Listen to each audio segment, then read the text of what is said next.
Greetings and welcome to another impressions video here at Words About Games, and today we're going to be looking at Distance. Distance is a very different kind of driving game. The game's single-player adventure mode takes place in a futuristic city high above the Earth as you race to stop a technological virus that destroyed it from reaching the planet below.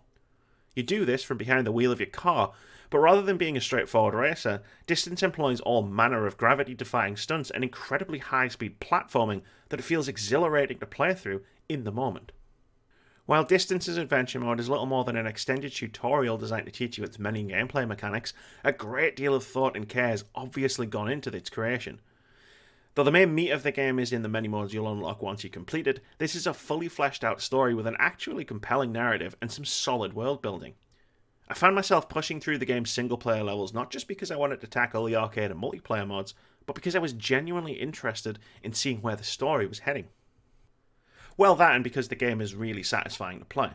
This is arcade racing with platforming and parkour. Yes, parkour.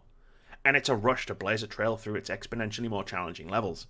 Distance keeps layering new mechanics on top of each other in such a way that from its first level to its last, you'll almost feel like you're playing an entirely different game. You start out learning how to speed boost and make jumps over obstacles or across gaps.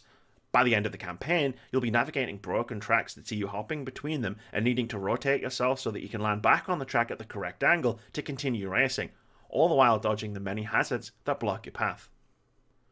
It's a rush that makes you feel almost godlike when your reflexes take over and you chain together a series of high-speed maneuvers.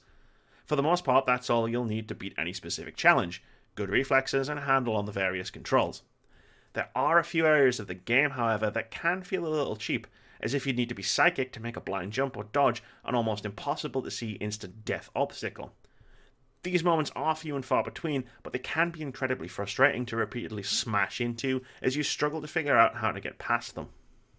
This is compounded by a checkpoint system that can feel a little stingy, and it's in these moments where you're stuck that Distance's lightning past phase can cause some irritation of its own. Because you're going so damn fast, it can sometimes be difficult to see where you need to go next or what you're doing wrong as you crash out again and again. The frustration is somewhat mitigated by the near-instant respawns you have access to. Death is a minor inconvenience in the grand scheme of things, and you're very quickly transported back to the track to try again if you mess things up. Once you've bested these sections, however, they're quickly forgotten, as you get back on the road and start blazing a trail through the next set of challenges. Once you're done with the adventure mode, the rest of the game opens up for you, and it quickly becomes apparent that Distance is a game that can quickly consume your free time if you let it.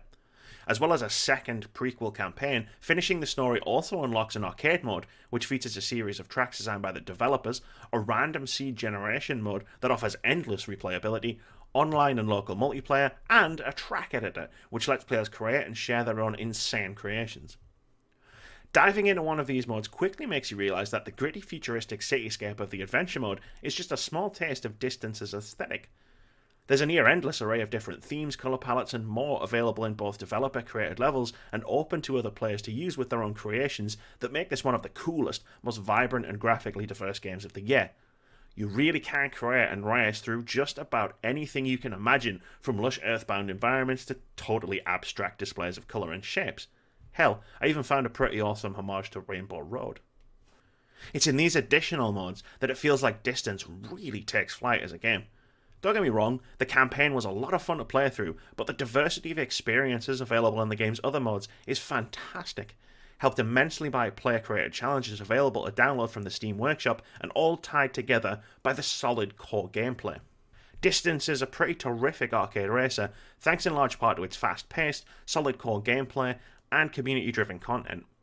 It boasts a compelling single-player mode that teaches you the game's various mechanics and tells a good story to boot.